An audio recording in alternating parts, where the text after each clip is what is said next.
জয় মা। কৃপাং কুরু মহাদেবী সুতেষু প্রণতেষু চ চরণাশ্রয়দানেন কৃপাময়ী নমস্তুতে। স্বামী পূর্ণাত্মানন্দ মহারাজের লেখা চিরন্তনী সারদা নামক গ্রন্থ থেকে আমাদের পাঠ চলছে শ্রীমা সারদা দেবী, দেবী ও মানবী। আজ তৃতীয় দিন পাঠ চলছে। গতদিন আমরা পাঠ করেছিলাম উপনিষদের মন্ত্র হিরণ্ময়েন পাত্রেণ সত্যস্যাপি হিতং মুখম তত্ত্বং পুষন্ন পাবৃণ সত্যধর্মায় দৃষ্টয়ে। জ্যোতির্ময় পাত্রের দ্বারা সত্যের মুখ অর্থাৎ স্বরূপ আবৃত। হে পুষণ, হে জগৎ পরিপোষক সূর্য, আমি যাতে সত্য ধর্মের উপলব্ধি করতে পারি সেই জন্য তুমি ওই আবরণকে অপনীত করো। সত্যের মুখ সোনালী কুয়াশাতেই তো ঢাকা থাকে। সত্য যদি সেই আবরণটি সরিয়ে না দেয়, যদি আপাবৃত অর্থাৎ উন্মোচন করে না দেয়, যদি অপাবৃত অর্থাৎ উন্মোচন করে না দেয়, তাহলে সত্যের স্বরূপকে দর্শন করার কারো সাধ্য নেই। মায়ের সম্পর্কেও আমাদের একই কথা। তিনি যদি দয়া করে আমাদের কাছে ধরা না দেন, তাহলে আমাদের সাধ্য কি যে তাকে ধরি?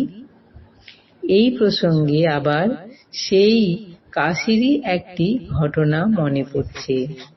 কাশীতে মায়ের অবস্থানকালে কয়েকজন মহিলা একদিন এসে দেখেন মা রাধু, ভূদেব প্রভৃতি ভাইপো ভাইজিকে নিয়ে খুব ব্যস্ত।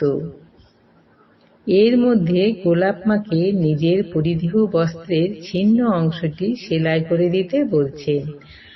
আগন্তুক মহিলারা ভাবলেন এ কাকে তাঁরা দেখতে এসেছেন।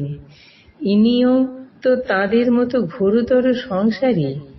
এখানেও সেই চিরপরিচিত ঘরকন্যার সেই সংসার লীলারই পুনরাবৃত্তি চলছে।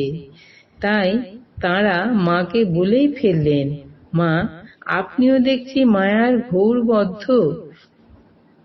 অস্ফুট স্বরে মা উত্তর দিলেন, কি করব মা, নিজেই মায়া।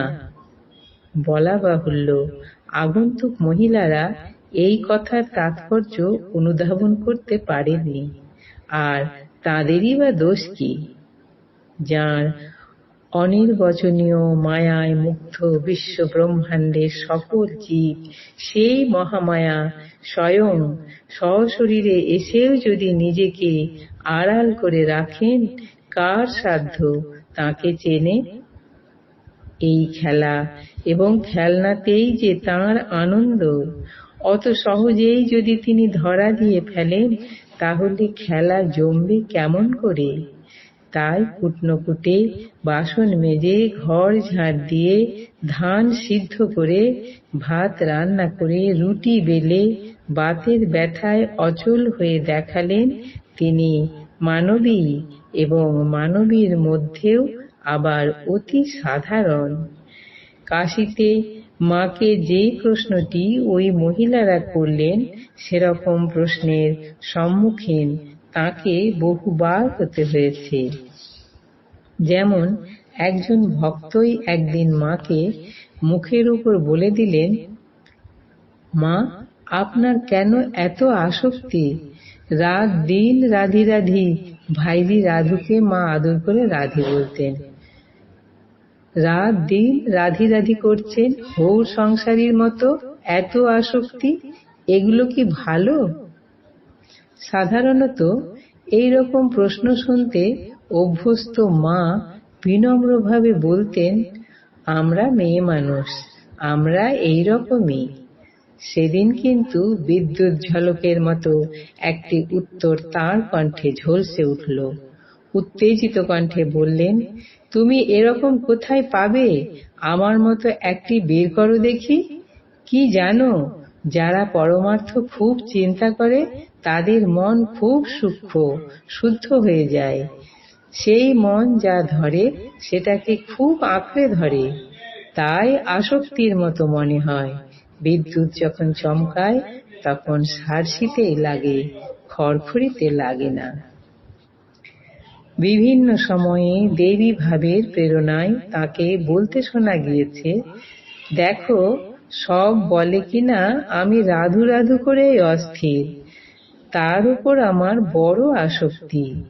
এই আসক্তিটুকু যদি না থাকতো তাহলে ঠাকুরের শরীর যাবার পর এই দেহটা থাকতো না। তার কাজের জন্যেই না রাধি রাধি করিয়ে এই শরীরটা রেখেছেন। লোকে আমাকে ভগবতী বলে, আমিও ভাবি সত্যিই বা তাই হব, নইলে আমার জীবনে অদ্ভুত অদ্ভুত যা সব হয়েছে। এ শরীর দেব শরীর যেন, ভগবান না হলে কি মানুষ এত সহ্য করতে পারে? আমি সেই চিরপুরাতন আদ্যাশক্তি জগন্মাতা, জগৎকে কৃপা করতে আবির্ভূত হয়েছি, যুগে যুগে এসেছি, আবার আসবো। আজ এই পর্যন্তই। জননীং শারদাং দেবীং রামকৃষ্ণং জগদ্গুরুং পাদপদ্মে তয়ো স্থিত্বা প্রণমামি মুহুর্মুহুঃ। জয় মা।